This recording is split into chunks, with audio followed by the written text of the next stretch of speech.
It's That Guy's a Maniac, the podcast, season 6, Richie. Cheers, Gunsy. You can find us on the socials at That Guy's Maniac, all one word, all lowercase. Each episode for this season is going to be brought to you by a random Pokemon. And our amazing That Guy's a Mastermind quiz. Cue the music.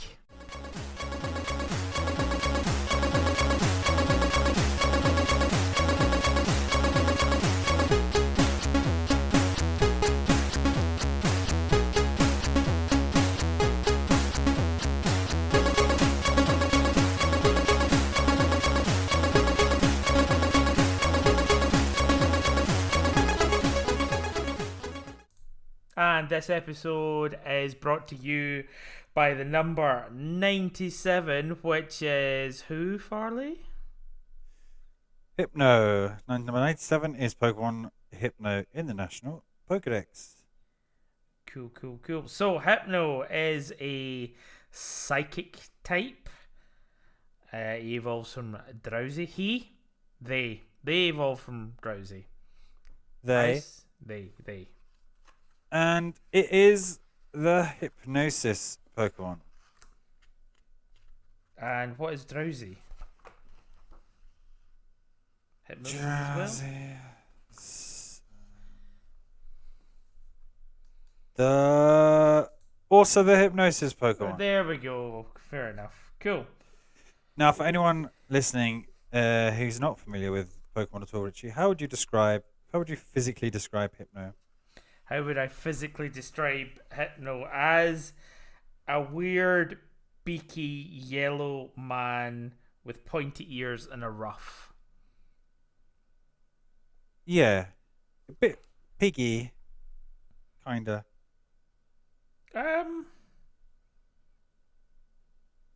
Yeah. I think he loses his tapir pigginess from Drowsy. And then becomes this, I don't know. I'm thinking of the Muppet Eagle guy. Yeah, I was thinking that. The guy who's really serious. Yeah. Is it? I want to say Gordo. That's not right. Gordo. I could not tell you his name. Falco. I mean, that feels appropriate.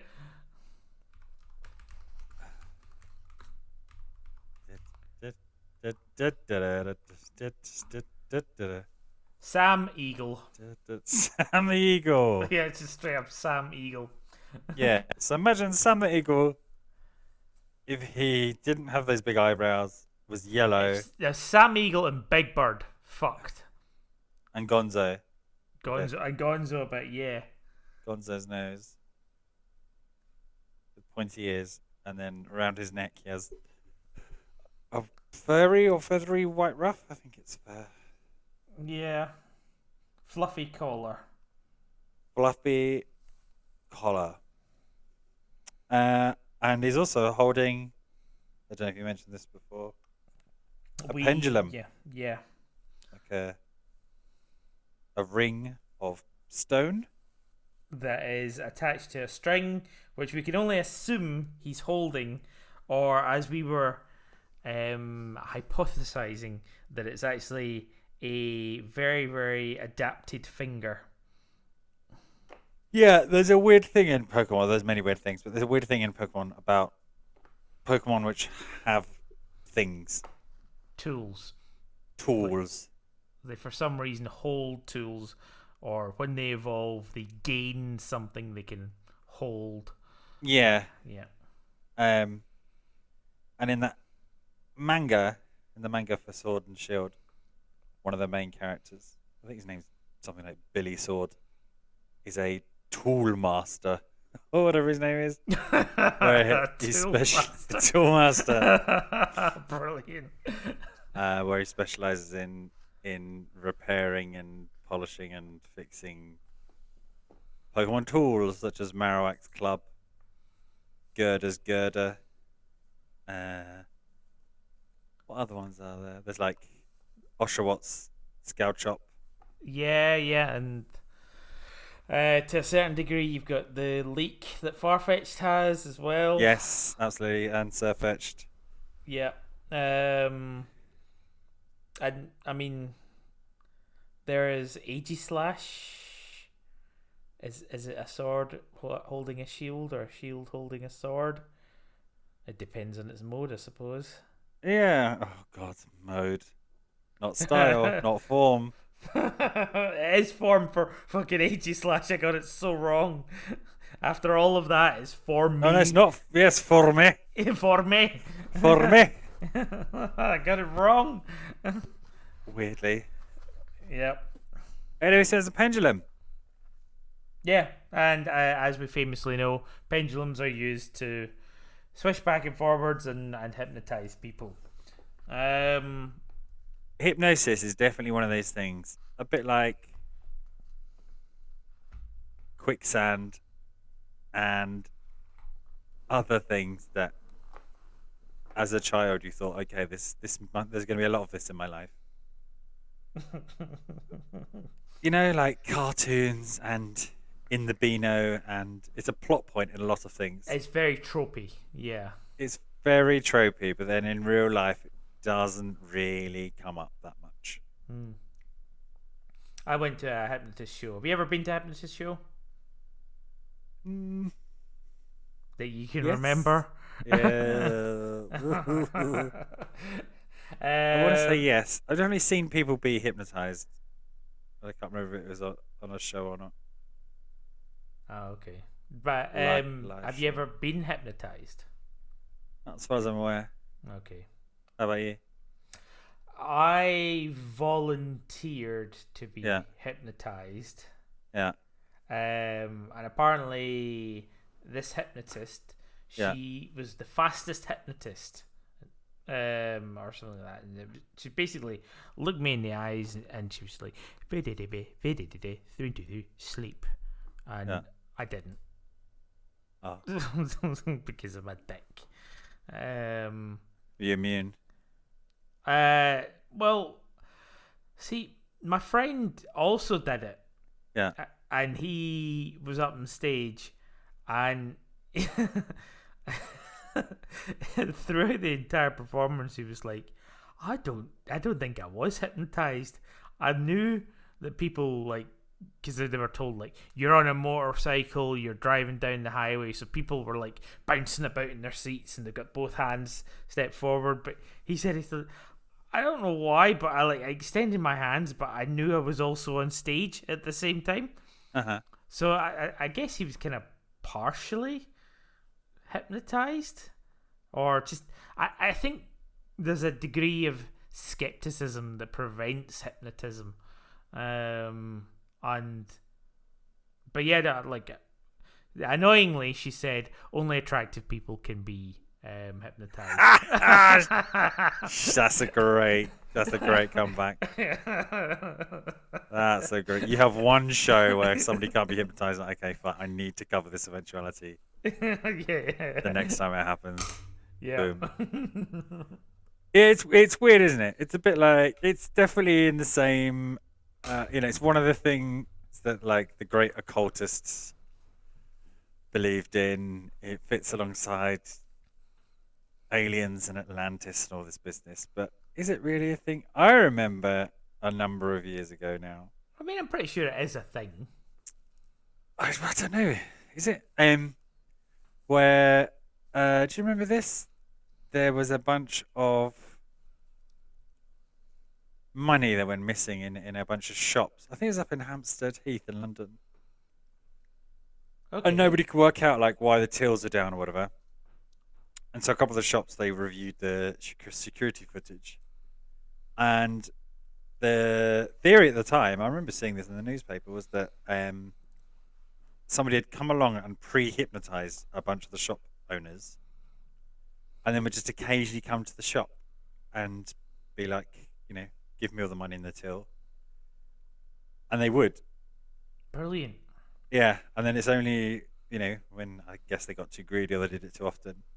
And then they start, people with security footage watched it back and they're like, yeah, I definitely don't remember why I would do this, but the footage shows them coming in, and I would just give them a bunch of cash. Unless, I mean, I suppose the more skeptical would be they're just in cahoots with each other. They're either in cahoots with each other, or, in fact, it's strengthened my belief that actually hypnotism might be a thing, because that's why I'm skeptical of it. Is because, well, if it was really a thing, people would use it for bad. Yeah, that's a very good point. But not making whatever 150 quid a night doing a show in, from what I understand with community hypnosis, centres and end of piers up and down the UK, you'd use it to commit crimes. But from what I understand of hypnosis, you cannot forcefully hypnotize someone.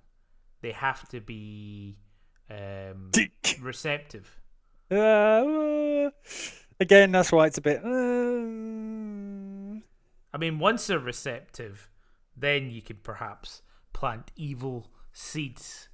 But you can't just sort of appear as in like cartoons and then just, hey, you're hypnotized now. Look at the pendulum. That's you hypnotized. Oh, no, I think people do it all the time, which you wouldn't know, right?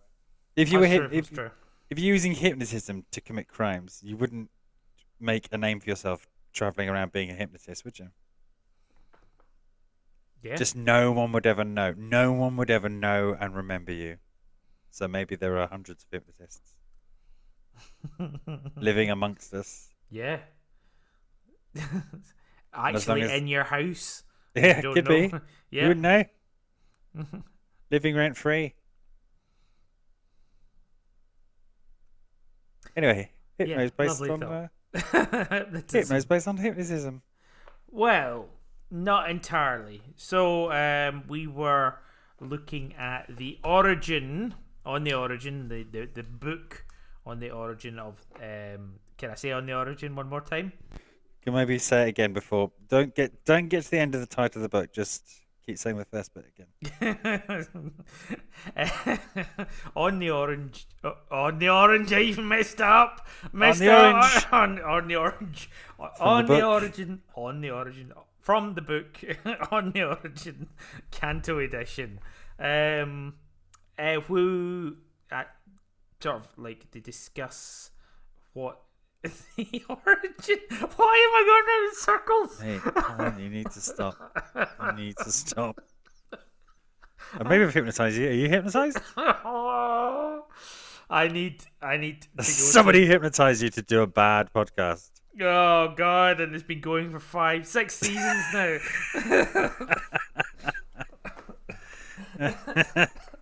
I was just looking actually to see if there are any more on the origins, but I don't think there are. Oh, there has to be an on the origin Johto and. No, because they were Kickstarters. It's like one of the only Kickstarters I've ever. I hate the fact there's a big number 1 on the spine of the book as well. I know. Oh man. Yeah, never getting that number 2. I never looked because I was just hopeful I would get it as a birthday present from you or whatever. You know. I'm just looking at it now. Yeah. Apparently not. Okay. Well, maybe it's in the works. That's a bit disappointing. So, according to On the Orange, Canto edition. On the Orange, so the beak nose, the thing, is apparently reminiscent of a gnome. Or the children of the Sandman, which are said to have beaks. Okay, so I think we'll get into this in a little bit more detail. Yeah. Again, the fluffy collar resembles a bearded gnome, or the feathery coverings of the Sandman's owl-like offspring. I did not know the Sandman had kids. Never asked, you know. Weirdly, we've just been watching whatever it is, season 2 of the Sandman. Is that the Neil Gaiman thing? It is. Yeah. Is it any good? I want to say no. It's very slow, Right. and if the guy who plays Dream annoys you, it's not good. Okay. Weirdly, the last 2 episodes have been great. I'd say the first 2 episodes and then the last 2 episodes that me and my wife have watched have been great. Okay. Anyway, and one of his children is in. Spoilers, he has children. One of these children is in it. Okay. Are they fluffy? No. Okay.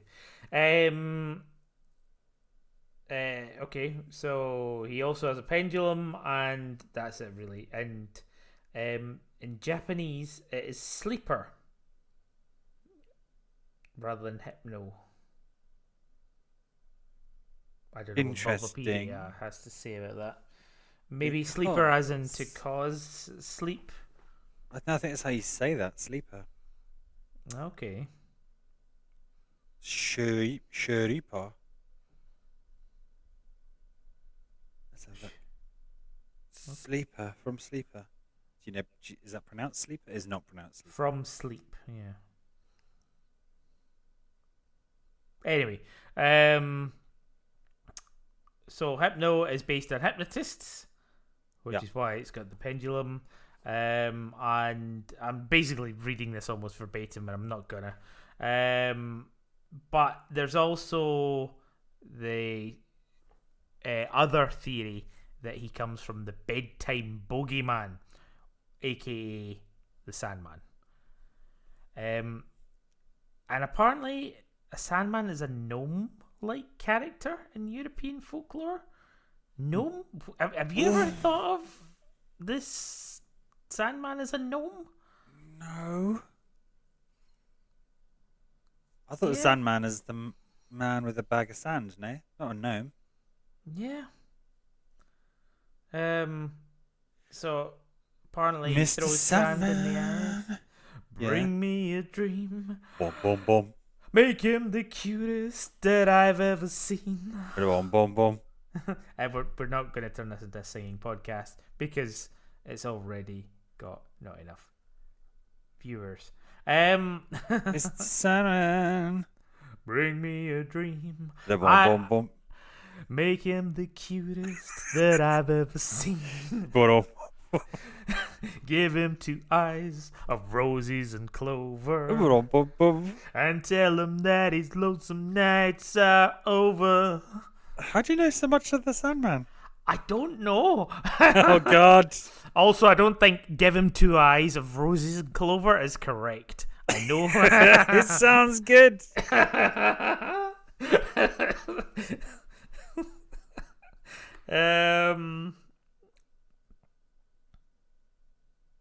Okay, so there's something here. In 1816 there was a story called Der Sandmann, which Yeah.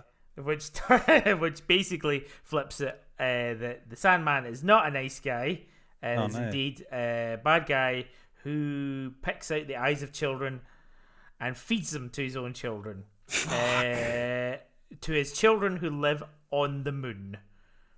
Right. And the Sandman's children have crooked beaks like owls. Okay. And they pick the eyes. Fuck me. It's a bit. Who wrote Der Sandman? And then the final bit here. Here we go into dodgy territory. The Pokédex even reveals that Hypno once kidnapped a child. Yeah.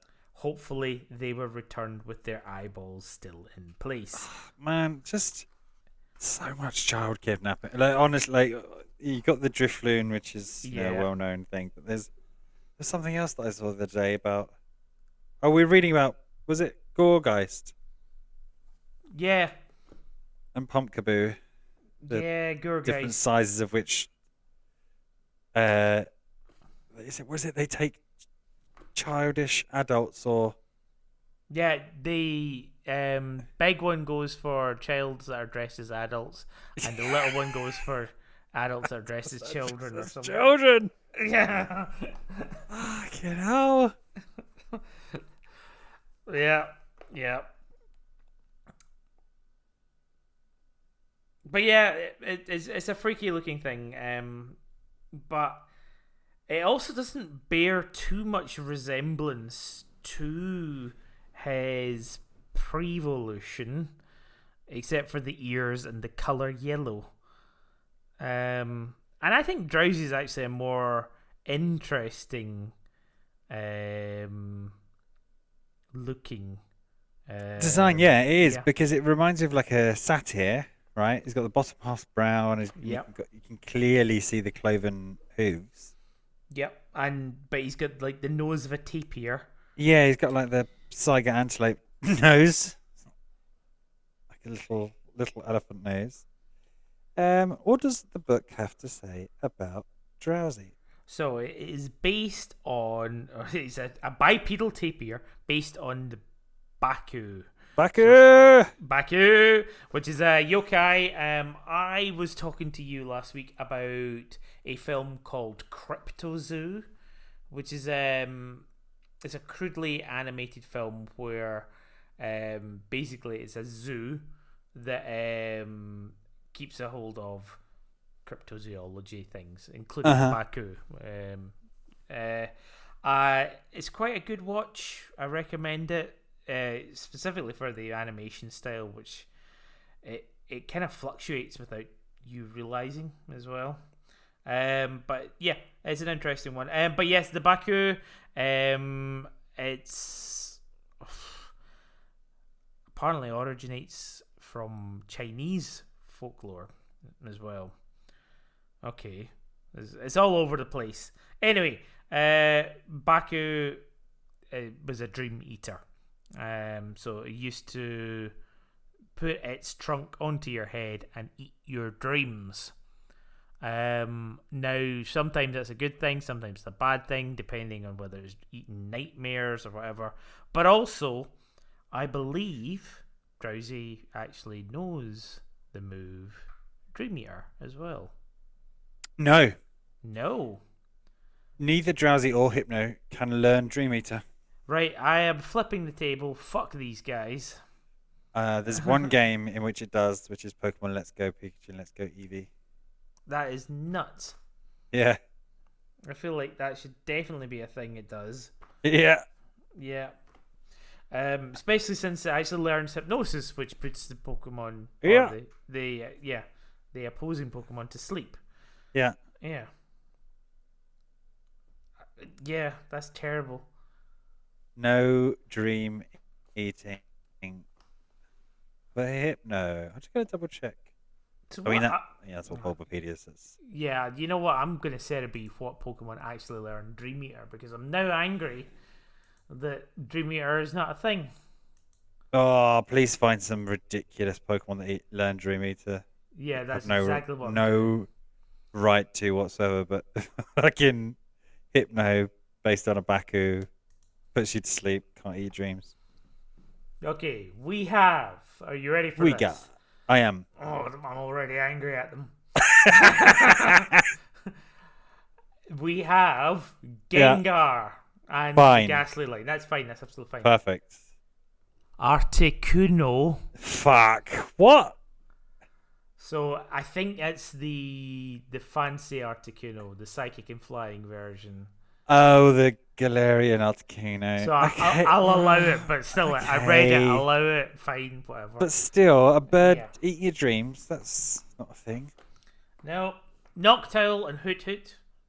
I'm okay with that. Yeah, but for the same reason that Drowsy and Hypno should have it.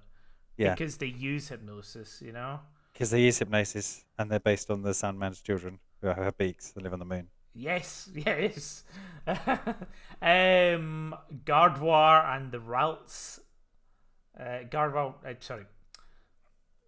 The lineage of Gardevoir, including Gallade. Gardevoir. Oh, did Gallade learn it as well? Yeah. Well, I mean, because Ralts can learn it, I'm guessing.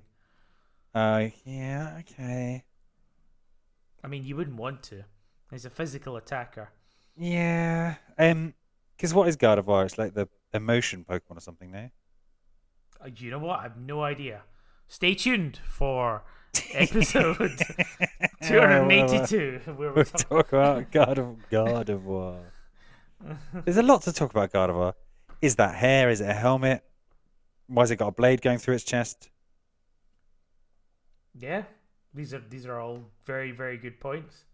And also I was playing because this weekend was the Iron Valiant, Mighty Iron Valiant event in Scarlet and Violet and Roaring Moon, which is a robot combination of Gallade and Gardevoir, and its chest blade thing is hollow. Oh. You can see through it. Oh. Yeah. That's not cool. It's not good. Hmm. Anyway, who else can learn Dream Eater? Spiritomb. That's fine. Fine. Fair. Absolutely fine. Darkrai seems very Yeah. appropriate. Okay, it's on brand. Yeah, very on brand, and it's actually got like a bad dreams as his ability, Yeah. which I think I can't remember what it does. I feel like it does something. Oh, it does. It attacks them when they're sleeping. Yeah, So you it's take just a damage, passive don't you? Yeah. And then does it have a signature move, which is like Nightmare or something? Yes, Right? it does. God, hang on. It's Who okay. doesn't It's hang on? okay. I'm all over. I am Hang on. all over. It learns Dream Eater. Oh my god, no, it doesn't. Dark Void. Pokemon are dragged into a world of total darkness that puts them into sleep. So they don't attack. But it also has Nightmare. A sleeping target sees a nightmare that inflicts some damage every turn. Okay. So you put it to sleep. You do Nightmare. You do Starts the Nightmare. dot effect, It also yeah. takes damage from bad dreams. It's also taking damage from Nightmare. And then you're also eating its dreams. Cool. That works for the card as well. The whole doing 20 damage each time you just attach. Yeah. Yeah, it's and quite energy. cool. Yeah. Okay. Okay. And we also have Lunala. I think that's fine. It's the moon Yeah. where Sandman's children live. Yeah. And then finally, Pokemon that can learn it by breeding. Oranguru. Okay. I mean, it's kind of shamanistic and things like that. But Yeah, so could again, if you're going to choose Drowsy and Hypno, you don't choose Oranguru first. Yeah. You know? Yeah. Okay. I think. Oh. Is there anything else we want to say about Drowsy or Hypno? Because I feel like I'm done with these guys. Oh, we should talk about their stats. We'll talk about this now. It's an odd Pokemon, you know? Yeah. Is it a beefy HP one? I feel like that is where. Look at the stats. It's pretty mid. So HP is 85, attack is 73, defense is 70, special attack 73. It's got a whopping 115 special defense. Oh, okay. And speed is 67. I mean, he's probably good as a switch in, take a big special attack move to the face, and then immediately do hypnosis, and then have it miss and then die. it's the problem with hypnosis, isn't it? Yeah. 60% accuracy. 60%. That's awful. That's Yeah. awful. Yeah. That's whatever in Scarlet and Violet, 60%. Yeah. Oh my. Which is God. why I think everyone runs sleep powder. Is that not by physical attack though? Say again. Sleep powder works when a physical attack hits it. No, I think sleep powder is just a move. 75% accurate. Oh, I see what you mean. Okay, sorry, I was thinking it's an item. Yeah. Is there not an item? No, that works that if you're that it falls asleep, right? Like a way? sleep poison barb. No, not as far as I'm aware. Is there an item that you can hold and will make your Pokemon fall asleep straight away? I don't think there is. No. Like a sleep orb. Yeah, like a sleep orb. I mean, anyone who's listened to this who knows anything about Pokemon is probably just shouting at us. Of course it fucking is. Sleep bag. How do you not know this? Sleeping bag. There we go. That'd be a great item. It's a great item. That'd be a great old item. Just as a sleeping bag and automatically falls asleep. No, there isn't. No. I think because sleep's too OP, right? Because you can't do too much around it. You can't do anything. Yeah. Except wake up. Except wake up or sleep talk. Was it not? Oh, it was rest I'm thinking of. Yeah. Chesto Resto. Remember that as a strategy? Chesto Resto. Yeah, still valid. Yeah. Still valid. I used to hate... I think it's Milotic again. I think Cynthia's Milotic has rest. Yeah. Cynthia's Milotic.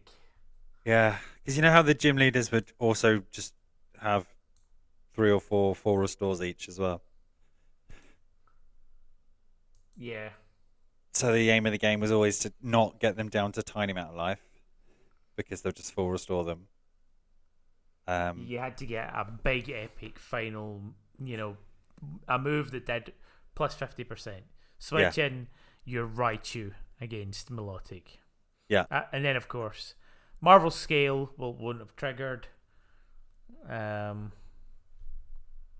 Unless it's got Flame Orb. And again... Anyway. Does Milotic learn? No.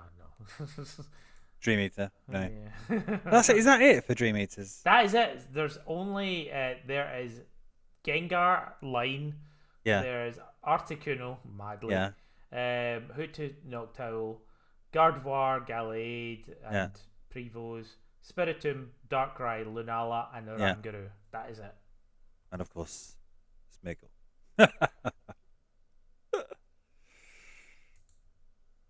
Wait a minute.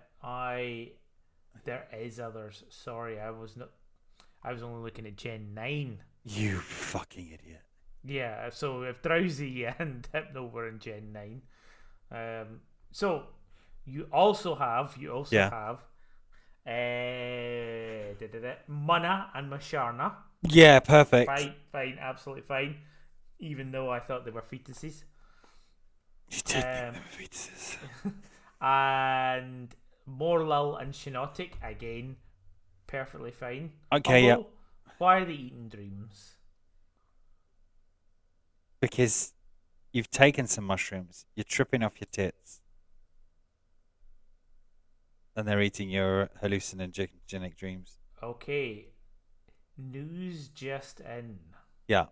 In Gen 8, there was a TM. Only in Let's Go, though, no? Pokemon that learn Dream Eater by TM in Brilliant Diamond and Shining Pearl.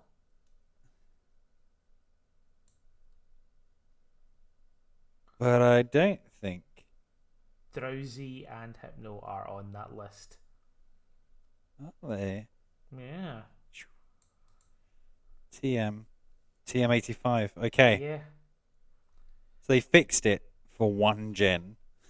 And then promptly didn't fix it. And oh god. So I'm not going to go into the list of ones that can learn it. But yeah, lots fucked it because Dream Eater's not a TM in Gen 10. 9. Whatever. Yeah. 9. Yeah. Oh, apparently it was also a TM in Gen 7 as well. Okay, so yeah, our outrage has been slightly misplaced. Well, let's have a look. Also, in Gen 7, Drowsy and Hypno learn it by level up. Here's what Bulbapedia says. Despite being heavily associated with the move Dream Eater, Hypno and its pre-evolution Drowsy cannot learn the move by leveling up outside of Pokemon Let's Go Pikachu and Let's Go Eevee. Notably, the move is not a TM in Pokemon Scarlet and Violet. Drowsy and Hypno cannot legally learn Dream Eater in these games, despite both them and the move itself being present. Do you want to know the other trivia? Yeah, tell us. Hypno are most likely left-handed because they always hold their pendulums in their left hand. Okay. And Hypno has the same Pokedex number in Pokemon Ultra Sun and Scarlet and Violet, 67. Okay.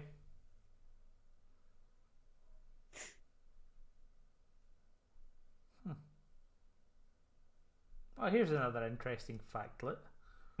Yeah, we're stretching the definition of interesting here already, but yeah, go for it. Gen 6. Yeah. Mana can learn Dream Meter, but Musharna can't. Oh, that's cool. One of those ones where you have to learn it as the Prevo before you sort of move on. But also, apparently in Gen 6 TM, you can also get Drowsy and Hypno with... so I'm not sure about Bulbapedia's. I think it just said level up. It was explicitly level up. Okay. Alright, so X and Y, you can apparently TM them with Dream Meter. Right. Okay. TM them. Because you mentioned Mana and Mashana, yes, there are a couple of Pokemon where it feels like they had another go at the same concept. And in Mana, what way? Are you meaning like because Mana and Musharna are quite similar to the Drowsy sort of side of things? yeah, like what if we went to an alternate universe and there are a couple of others like, you know, you have Tentacle, and then you have like Frillish and Jellicent. So, we're both kind of jellyfish, but they're a bit better. There's a bunch of like rabbit ones. There's a bunch of frog ones. So many frog ones. There's a bunch of crab ones. So many monkeys. So many monkeys. It's ridiculous. Monkeys. You've got like there was the Beedrill and then Simisage and Panseer. You just like you did not. I could not muster any desire to care. Exactly. Yeah. Ambipom, Infernape. Yeah. That throwy one, the lemur. Yep. Oranguru. There's tons more. Primeape, Mankey. Previous podcast on that one. See previous podcast. And I think, to me, Mana and Mashana are just better versions of Hypno and Drowsy. Yes, definitely. I bet Mana and Mashana have high special defense as well. Yeah, I reckon they're properly built for it. Yeah. Just like, let's take another run up at this sleepy Pokemon. Yeah, I think we've missed pig-like dream sleeping, eating animals.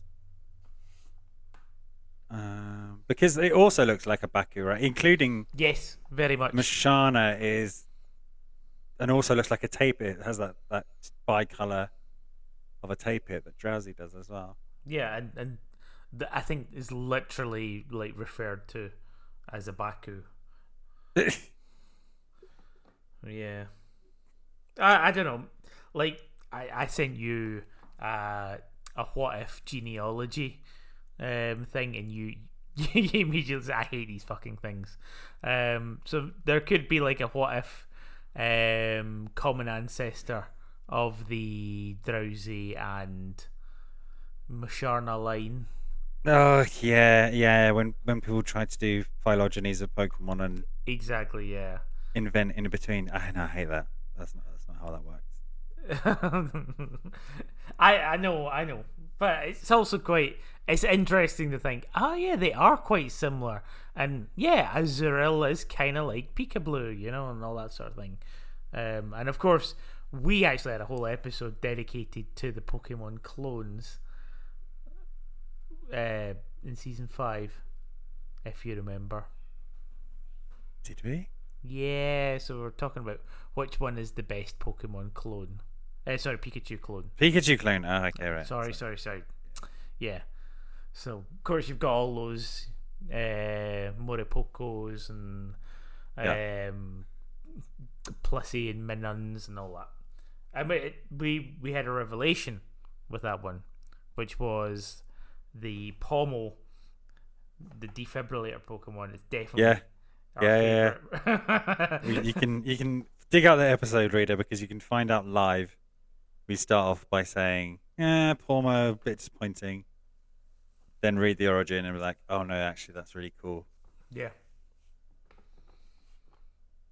Yeah. Right. We are way past the midpoint and it is time for season 6's That's a Muppet show. That Guy's a Mastermind. Bum, bum, ba-da-dum, bum, bum, bum, ba-dum. It's time to ask some questions. There is a question chair. It's time to ask some questions. That guy's a mastermind. Bum, bum, bum. Mr. Mastermind. Boom, boom, boom. Bring me some questions. Boom, boom, boom, boom. Make him the hardest. No. We're not Bum, bum, gonna bum, bum. What about his eyes? Give him 2 eyes like roses and clover. Bum, bum, bum, bum. Right, okay, cool. That just reminds me of Jeepers Creepers. Jeepers Creepers, where'd you get them peepers? I stole them from some children and I'm feeding them to my moon children. My moonbird children. Richie, welcome to That Guy's a Mastermind. Can you please take the seat? Yep. And tell us your name again for some reason, your occupation and your specialist subject. Hi, my name is Richie. My occupation is sleep researcher. And my special subject is Pokemon Sleep. Wow. We are on theme this week. Your questions start now? Okay. In Pokemon Sleep, each week players have to cook meals and log sleep for which sleeping Pokemon, which grows in size with every meal. Snorlax. As of version 2.10.3, how many different species of Pokemon sleep styles can you study? How many different species of Pokemon's sleep? So, how many Pokemon? I don't know. I'm going to say 300. Which Pokemon has the most sleep styles with 11 different styles? Ditto. What is the name of the second map after Greengrass Isle that you can choose to study Snorlax on? Cyan Beach. What are the 3 main categories of sleep styles to be studied? Dozing, balanced, and slumber. Oh my god! Slumber fuck. Just a slumber fuck.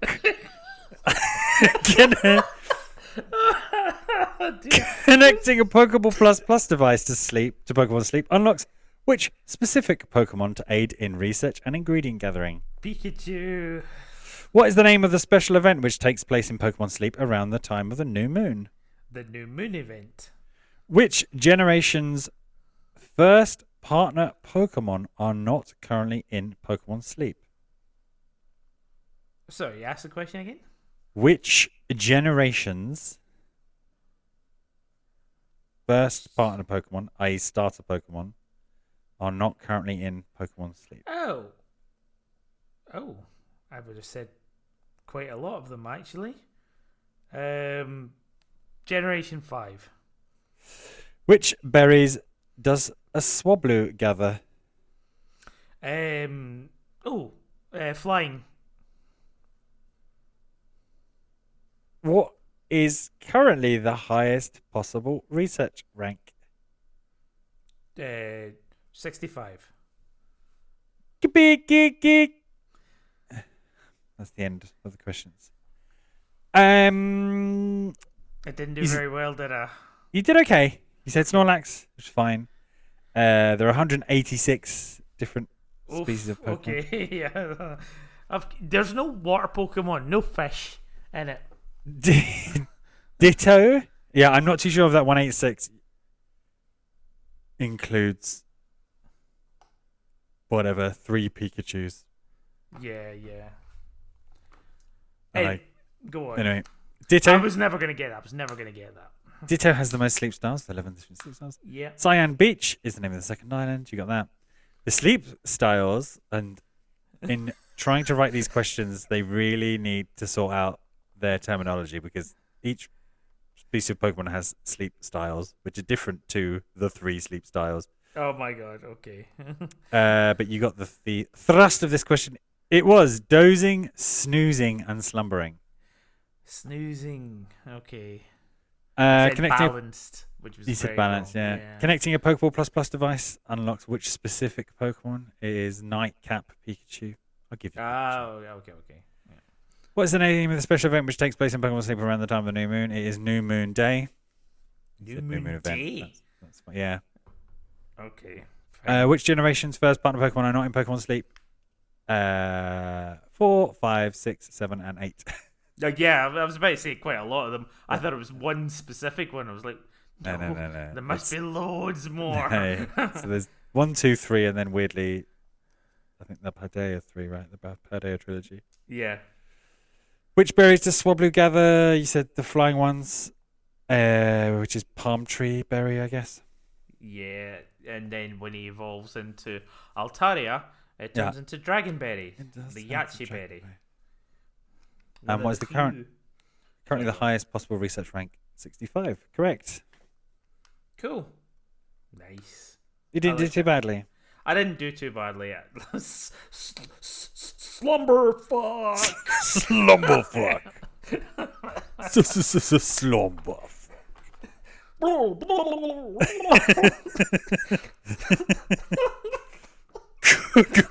Combo slumber fuck. Ultra.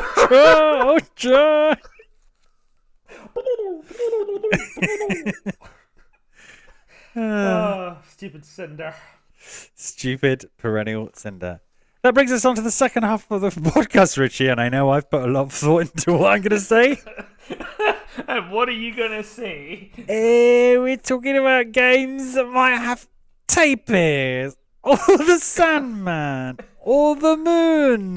How about we just do games that have sleeping mechanics in them? Sleeping. Well, again, although we've already blown this load, I guess. There are a lot of games where you can be put to sleep, and again, that doesn't really happen in real life. You know, like it's one of the main kind of what do you call them effects, statuses in like RPGs, right? Is poison, sleep, paralysis, confusion, frog, burn, frog. So this is a thing.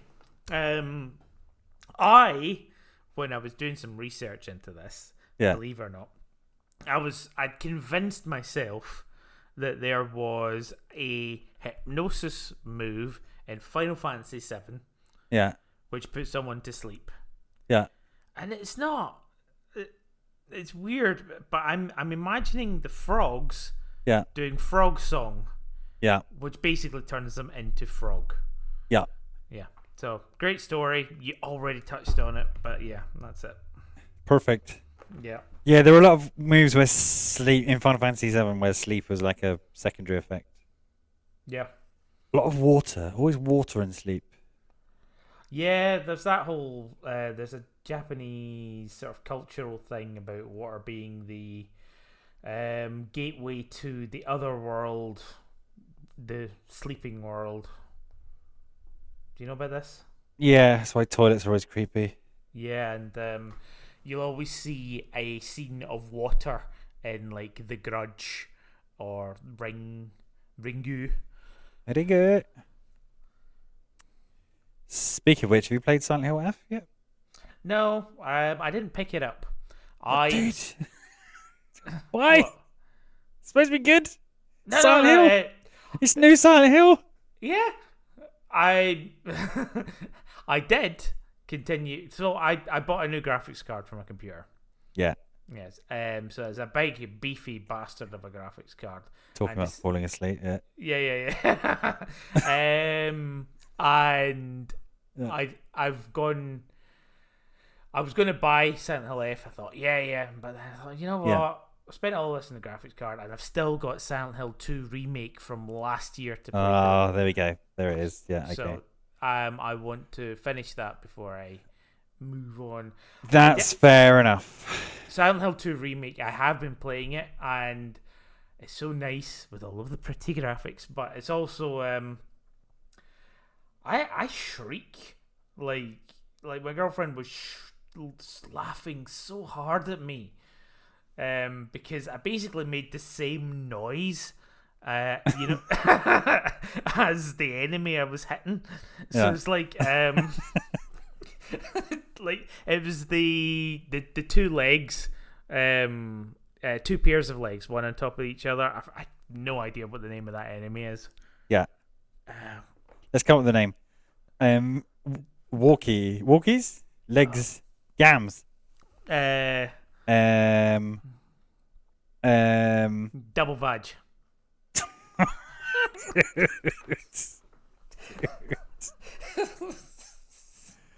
Two pairs? How about two pairs? Two pairs. That's a good one, yeah. Jimmy Two Pairs.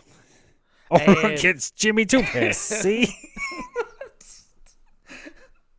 Oh, dear. Look at the legs on that dame. Basically, whenever you hit it, it has this sort of like, sort of screechy, horrible feminine noise. Yeah. And basically, I just made exactly the same noise because it scared the crap out of me, appearing from nowhere. And then I hit it and it made like identical noise, and like, oh god. In horror. Yeah. But I don't know. Like, I'm thinking about like playing the old Silent Hills. Yeah. And I don't remember getting as scared as I do now. And I don't think it's to do with realism. I think it's just because it's the first time playing through it. Maybe. I don't know. The room really fucked me up. Yeah. Although there's all the shit that happened in the room. So you'd just be looking out the window and they'd be like a man over the other side of the road pointing at you, or you'd be looking through the keyhole, and then like a head would. Ugh, it's so horrible. I think the worst one for me was there's a big billboard with a number you can dial in it, and there is a phone in your room, and you actively choose to dial that number. Oh, that's the worst part, you know. We're not gonna be able to sleep. Like, why would you do that? Like, I know. Thinking back on it, it's just like just don't phone it. It's not. There's nothing nice gonna happen. Yeah. Phoning that number. And then you can also look through that little hole into the next room. Oh yeah. Yeah. And you see, it's so fucking horrible. Yeah. And then I'm sure I've talked about this on the podcast. I think must be not Silent Hill 1 or maybe 2. There's a cutscene that I only ever triggered once. Okay. And it's where the phone rings and you pick it up and they sing "Happy Birthday" to you in a really creepy voice. That's the elevator in Silent Hill 2. It's not a phone call. No, there's definitely a phone call. It's. I think it's when you do something in the elevator and it's just "Happy Birthday." Here you go. Yeah. In Silent Hill 3, the scene is optional. There we go. Okay. Upon hearing a phone ringing whilst in the men's locker room on the second floor of Otherworld Brookhaven Hospital, confused Heather opens the bloodstained locker from which the ring is originating. She finds a payphone and hesitantly picks up the receiver. The person in line sings "Happy Birthday" to Heather, despite trying to convince her it's not a birthday. This is mysterious and unnerving since the phone she answers a payphone.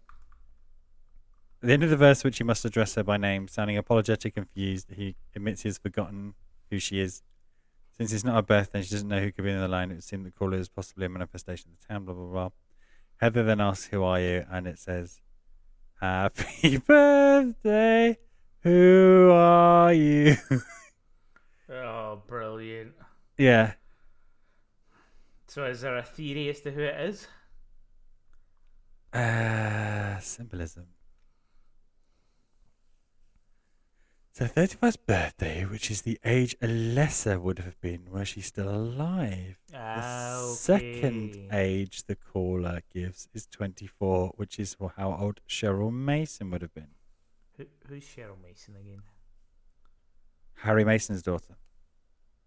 I think she's the girl who's taken in Silent Hill Silent Hill 1. Yeah, okay, yeah. To replace her.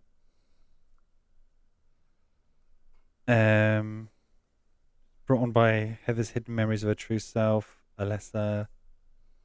Who knows? Who knows? Oh yeah, so it's probably just as a hint to remind you that she is. Yeah. Alessa. After the cutscene, upon examining the phone, Heather will point out it's not connected to anything. Amazing. Oh, that game. Yeah. Yeah. Sorry, I was thinking of the silly quiz that happens in Silent Hill 2 when you go into the elevator. It's a long scene. Ugh. Yeah. But I remember not being able to trigger it again. But that's because I probably didn't remember it was. Yeah. God. Yeah, no, I think Silent Hill was always fucky. Yeah, but I just In the fairground with the rabbit. Come on. No, like I get it. I think when I was younger, I was more desensitized. I it sounds like it's the wrong way around. But yeah, like I don't know, like running through the games, and then I don't know. I can't remember like first playthroughs, but I'm thinking of like Resident Evil 2 and Resident Evil 3. First time playing through those ones, yeah, it was a little scary, it was a little unknown. But when I played remakes, I was shitting it. Yeah. You know, I needed to be in the room with someone whilst I was playing Resident Evil 2. You know? Yeah. Yeah, and I guess particularly with Silent Hill 1 in my case, when you play it so often, and then they do just become like, okay, if I stick to the right-hand side on this corridor, yeah, or if I stand in this one spot, hit it twice with the pole, then I know I can get past it. Then they just become not very scary at all. Yeah, and there was a stupid thing in the room actually, which is every enemy is absolutely killable with melee. Because you've got a block or something like that. There's something you can do, or dodge. I can't remember what it was. So basically, there's like a hand axe. Yeah. In the room, and that's the best weapon. Like, unless you're doing a boss character where you need a gun, but every other enemy is very killable.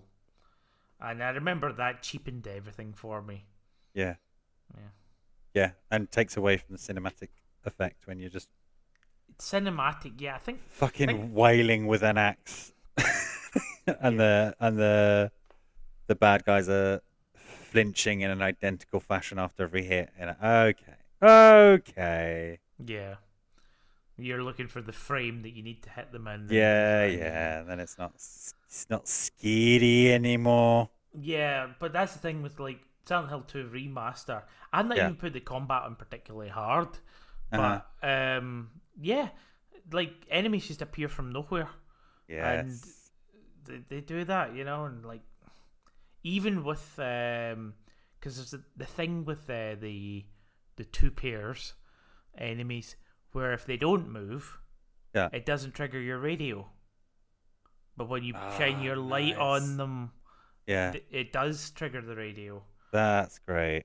And of course, that's great. But who's the fucking sadist that's walking about with his light off? you know? Yeah. Fuck that. That's one of the redeeming scenes in the Silent Hill films is one where one of the characters has to squeeze through a room of the nurse ladies who all stood there like statues. Yes. That's fucking great. Do you know what I've just thought of? Tell me. Animal Crossing X Silent Hill. Yeah, that would be good. So when you do your day, you do your day and you collect your fruit and you find your fossils and you chat to your villagers. And then every now at a certain time of day you hear that The air raid siren, yeah. The air raid siren. And everything goes to shit and then you have to just spend the night in a hellish alternate version of the village. Yeah, and depending on which villagers you have, Yeah. you'll get different sort of combinations of bad guys appearing. Bad guys. Just evil things. Evil things, manifestations. Yeah. Yeah. That'd be great, wouldn't it? You wake up the next morning and all the carrots are just gone. And there's a pink bunny in the middle, you know? That'd be good. Yeah. I still haven't been to Creepy World, and I've played Silent Hill 2 remake for quite some time, but it hasn't done the whole other version of the apartments. I've just been in like the original version, and it's still scary. Yeah, it's still really scary. Like squeezing through walls. If you haven't already, you should pick it up because it's not the same as Silent Hill 2. It is the same. It's set in the same world, but it's a different set of apartments. It's a different. So it's different puzzles. It's not a remaster beat for beat. Like well, 2 and 3 were the two that I'm probably the least familiar with, to be honest. Silent Hill 2 is probably the one I'm most familiar with. I just played it too much. I played a lot of 1 and then played a lot of The Room in like 2 intense sessions.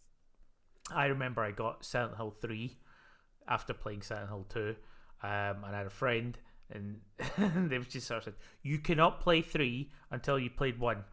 So I had to play through Silent Hill 1, and I did it in nights in my own room by myself. Silent Hill 1, and just horrible. Baby screamy noises. Baby screamy noises. Wheelchairs with the spinny wheels. I think I only ever played Silent Hill 1 once, and it was just to get the story. Yeah. That was it. And the limitation... Oh, God, we're not talking about sleep at all. But the limitations of 1 were great because obviously you've got the fog. Yeah. And there's some people complaining about the fog in Silent Hill F. But you got the fog. So your mind would fill in what you couldn't see. Yeah. More effectively than if, there was no fog. But there was also a mechanic as well, because they couldn't render it and everything. But it just made it creepy, which is good. Yeah. That's good use of limitations. Yeah, it just made it really, really creepy, and then you could see things in the distance, but not quite clearly. And all the that's a fucking good game, and all the streets are named after like horror authors. It's great. Yeah. There's just so much like that, so much to like about it. Yeah. Well, it's back. Well, thank fuck it's back because and I will get Silent Hill F, but I do need to finish, and I'm hopefully going to do it before Halloween. Finish Silent Hill 2. Great. If I can, if I don't shit my pants. Anything else to say about Sleep? I think, did we have an episode about dreams? I seem to remember, because on my list of things about sleep is Psychonauts, right, which is set in Dreamland. Yeah. And then Super Mario. Yeah. So I think we did 2. a DS series. Maybe D was Dream or Sleep. Yeah, maybe. Yeah. Yeah. Where the whole thing was a dream. I mean, we could go back through all of the names of the DS series because we did We named all of our DS things in the titles. I'm sure it'll be like Dreams or Sleep. I'm sure it won't make any sense. No. I mean, expecting us to make sense is akin to madness. I mean, this is... Yeah. So we have, Deluxe and Sleep. That is, probably it. There we go. Well, we've covered that then. Yep. It has 0 listens. Okay. No, that's not true. It has 9 listens. Brilliant. Well, there we go, reader. If you want to be number 10. Right, let's end this here. So that guy made me slumber. Happy birthday, dear. Slumber fuck. Slumber. Slumber fuck. Oh dear.